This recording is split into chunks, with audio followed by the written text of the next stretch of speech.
ধন মানুষের জীবনের সবথেকে বড় প্রয়োজনীয়তা, সেই অস্ত্র যার দ্বারা মানুষের জীবনের অনেক সংকট দূর করে দেওয়া যেতে পারে, সেই মাধ্যম যার দ্বারা সংসারের সমস্ত জাগতিক সুখ স্বাচ্ছন্দ্য লাভ করা যেতে পারে। কিন্তু ধনের দ্বারা আমরা সব কিছু লাভ করতে পারি না। জাগতিক স্বাচ্ছন্দ্য আমরা লাভ করতে পারি, কিন্তু সুখ লাভ করতে পারবো না। সুখের উপকরণ আমরা লাভ করতে পারি, কিন্তু সুখের অনুভূতি লাভ করতে পারবো না। আনন্দ, সন্তোষ, প্রসন্নতা এগুলো ধন দ্বারা লাভ করা যায় না। কিন্তু হ্যাঁ, আনন্দ, সন্তোষ আর প্রসন্নতার সাথে যদি কোনো কাজ করেন তাহলে অবশ্যই ধন লাভ করবেন। তাহলে আসুন আর এই প্রসন্নতার সাথে বলুন, রাধা রাধা। মানুষ শুধুমাত্র দুই ধরনের ব্যক্তির সামনেই নত হন। একজন হলেন তিনি যাকে তিনি সম্মান করেন, আর আরেকজন যাকে তিনি ভয় পান। এবার কোনো ব্যক্তি যদি আপনার সামনে নত হন তাহলে তার পেছনের কারণ কি? আপনার প্রতি সম্মান নাকি আপনার প্রতি ভয়? সেটা আপনাকেই বুঝতে হবে।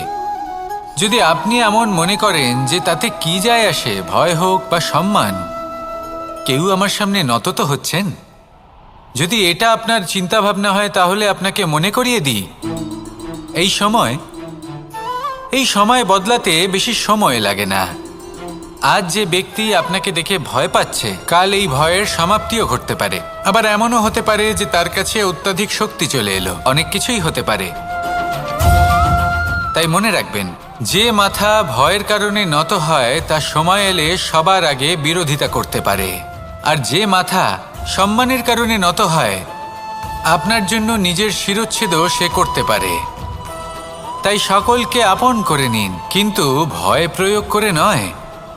কর্ম করুন এবং সম্মান অর্জন করুন। শুধু এটাই করুন আর আমার সাথে ভালোবেসে বলুন, রাধা রাধা। আমাদের জীবনে গুরুজনেরা, জ্ঞানী মানুষজন সবসময় একটা কথা বলেন, ধৈর্য ধরো।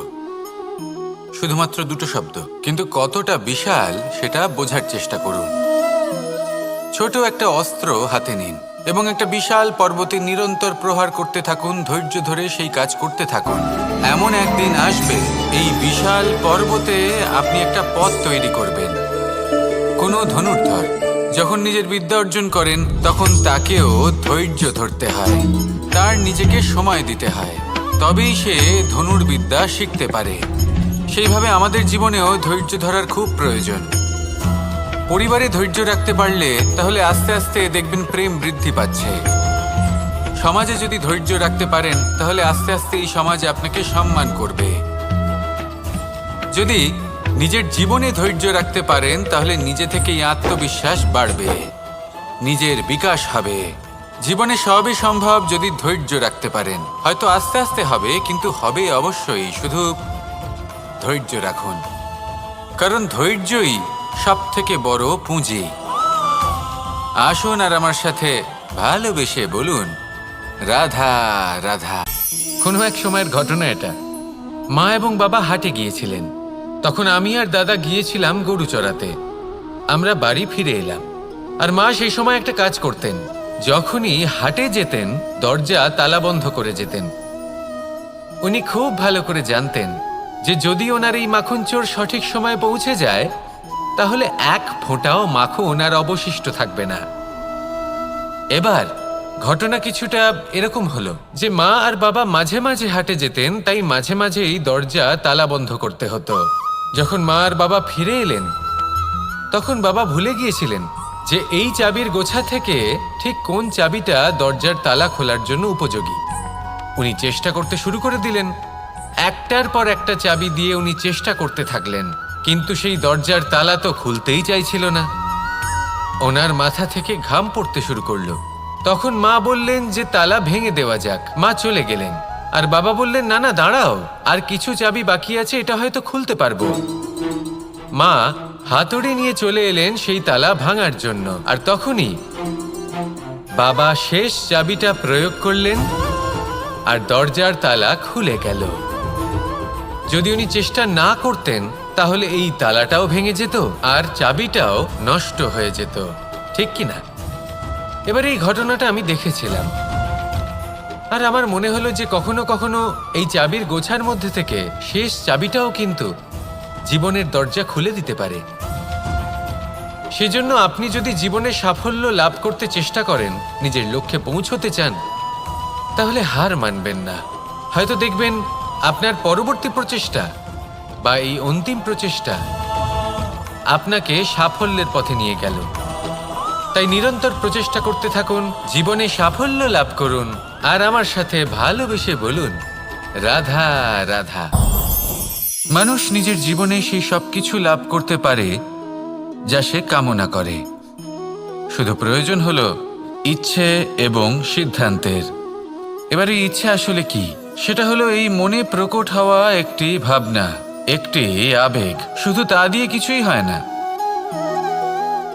যখন সেই ইচ্ছের সাথে দৃঢ় প্রতিজ্ঞা জুড়ে যায়, তখন বিষয়টা এগোতে থাকে। একটা উদাহরণ দিই, ধরুন আপনি মরুভূমিতে আছেন এবং আপনি মধুর জল পান করতে চান। এটা হলো শুধুমাত্র আপনার মনের একটি ইচ্ছে। যখন এই ইচ্ছের সাথে সিদ্ধান্ত জুড়ে যায়, তখন আপনি সেই মরুভূমিতে গর্ত খুঁড়তে চেষ্টা করেন। আর যখন এই সিদ্ধান্তের সাথে নিষ্ঠা জড়িত হয়, তখন আপনাকে সেই জল লাভ করার থেকে কেউ বাধা দিতে পারে না। ইতিহাস এটার সাক্ষী, যিনি নিশ্চিত করেছেন তিনি সেই সব কিছু লাভ করেছেন যা তিনি লাভ করতে চেয়েছেন। সেই জন্য ইচ্ছে থাকা খুব দরকার, কিন্তু তাকে সিদ্ধান্তের সাথে জুড়ে নিন, সিদ্ধান্তকে নিশ্চিত করে ফেলুন, সব কিছু লাভ করবেন। আর তখন এই মন প্রসন্ন হয়ে বলবে, রাধা রাধা। বনের মধ্যে যদি আপনি কোনো বিষাক্ত সাপ দেখেন, তাহলে কি করবেন? আপনি তখনই তার থেকে দূরে পালাতে চেষ্টা করবেন। আর এটা কেন করবেন? নিজের রক্ষার্থে। এই কথা আমি নয় মেনে নিলাম, কিন্তু নিজের জীবনে এটা করেন না কেন? আপনি যেখানেই যান, যে স্থানেই যান না কেন, প্রত্যেক সময় প্রত্যেক মুহূর্তে এমন বিষাক্ত সাপ আপনি অবশ্যই খুঁজে পাবেন। আর সেই সাপ নয় যাদের আপনি বনে খুঁজে পাবেন, এরা হলো সেই সাপ যা আপনাকে পাপ করতে বাধ্য করবে। আপনার অন্তরের বাসনা, ক্রোধ, অহংকার, লোভ, ঈর্ষা এদের বৃদ্ধি ঘটাবে। দেখুন, বনের এই সাপ আপনাকে একবার ছেড়ে দিতেও পারে, ছোবল নাও মারতে পারে, কিন্তু এই যে পাপরূপী সাপ আছে তা অবশ্যই ছোবল মারবে। কর্ম যদি করেন তাহলে অবশ্যই ফল পাবেন। সেই জন্য যখনই কোথাও যাবেন, যদি এমন কাউকে দেখেন, যদি এমন কিছু দেখেন যে আপনাকে পাপ করতে বাধ্য করছে, তাহলে সেই মুহূর্তে সেখান থেকে পালিয়ে যান। যেমন বনের সাপ দেখে আপনি পালাতে থাকেন। সৎকর্মের রক্ষা অত্যন্ত আবশ্যক। আসুন আর আমার সাথে ভালোবেসে বলুন, রাধা রাধা। এই সংসারের সব থেকে বড় সুখ কি?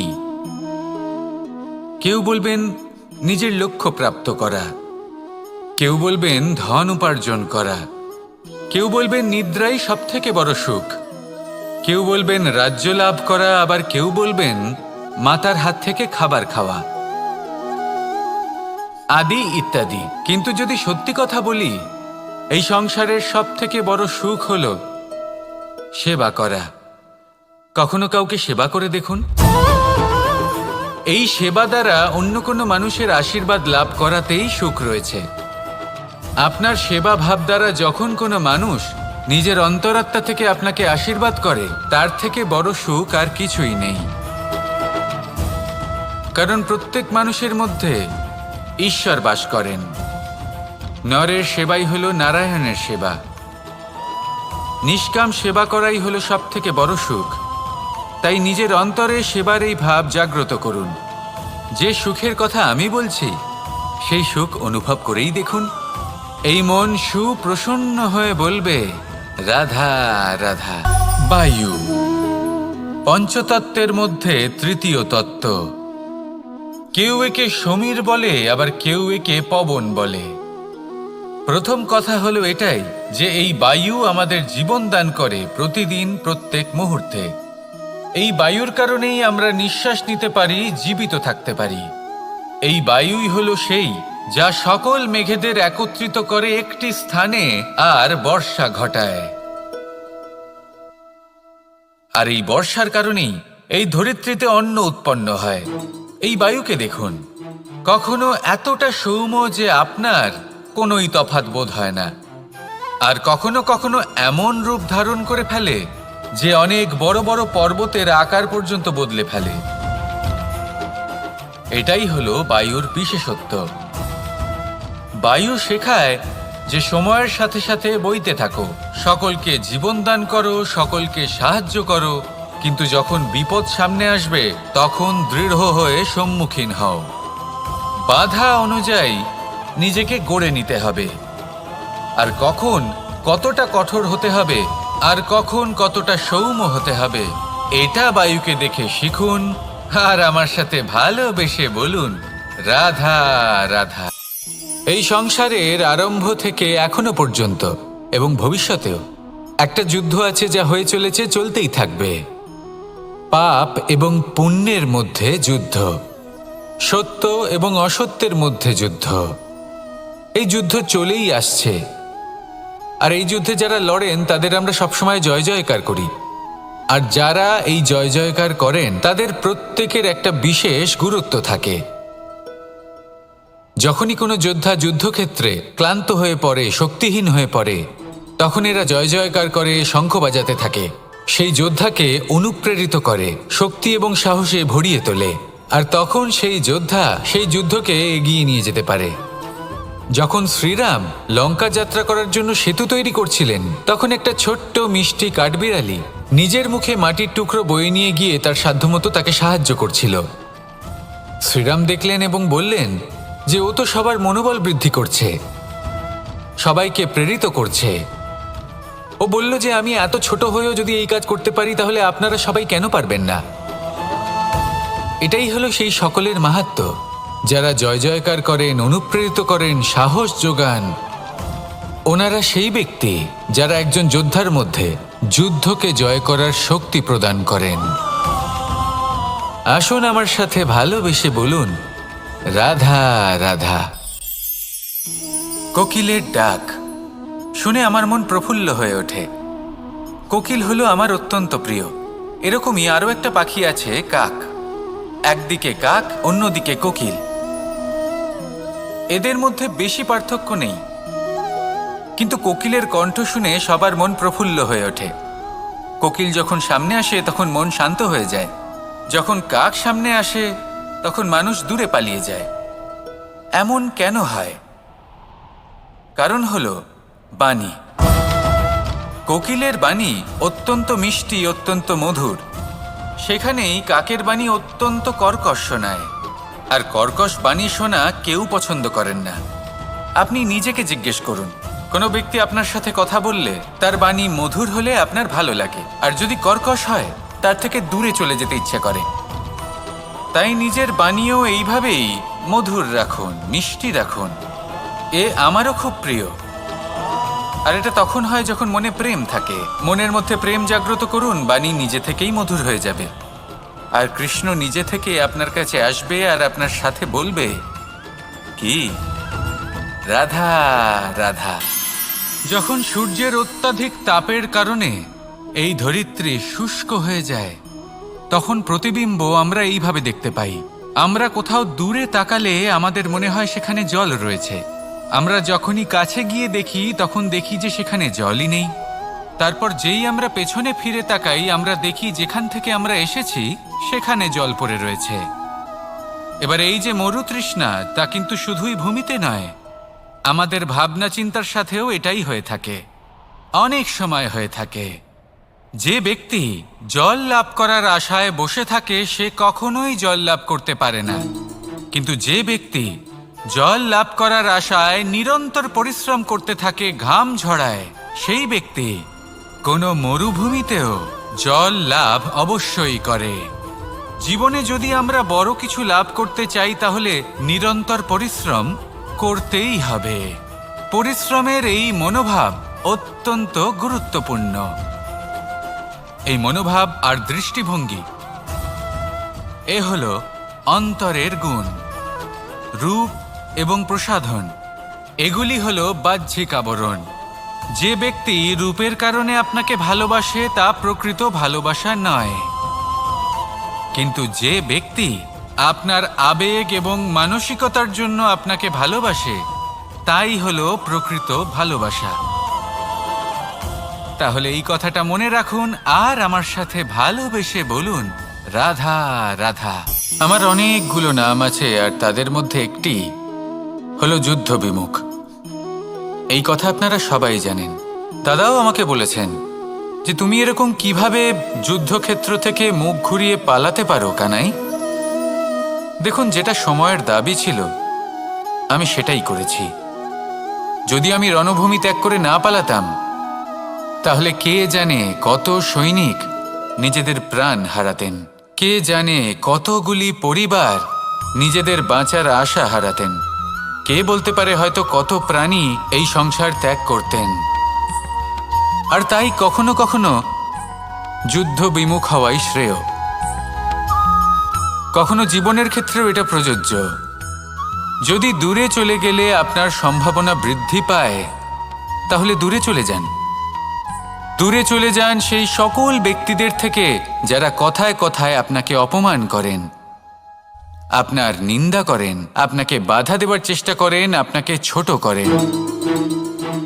কারণ তাদের সাথে থেকে, সেই সকল ব্যক্তিদের সাথে থাকলে যারা আপনার মূল্য বোঝেন না, আপনি নিজের আত্মসম্মান, নিজের আত্মবিশ্বাস, নিজের ব্যক্তিত্বকে নত করে ফেলবেন।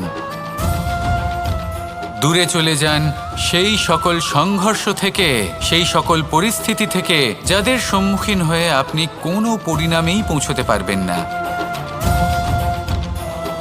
যদি আপনি এইভাবে যুদ্ধ বিমুখ হয়ে উঠতে পারেন, যদি এই প্রবৃত্তি আপনি নিজের মধ্যে জাগ্রত করতে পারেন, তাহলে আপনার সামনে সেই যুদ্ধ চলে আসবে যাতে বিজয় লাভ করে আপনি নিজের অস্তিত্ব খুঁজে পাবেন। আর সেটাই হলো সবথেকে বড় জয়লাভ। আসুন আমার সাথে ভালোবেসে বলুন, রাধা রাধা।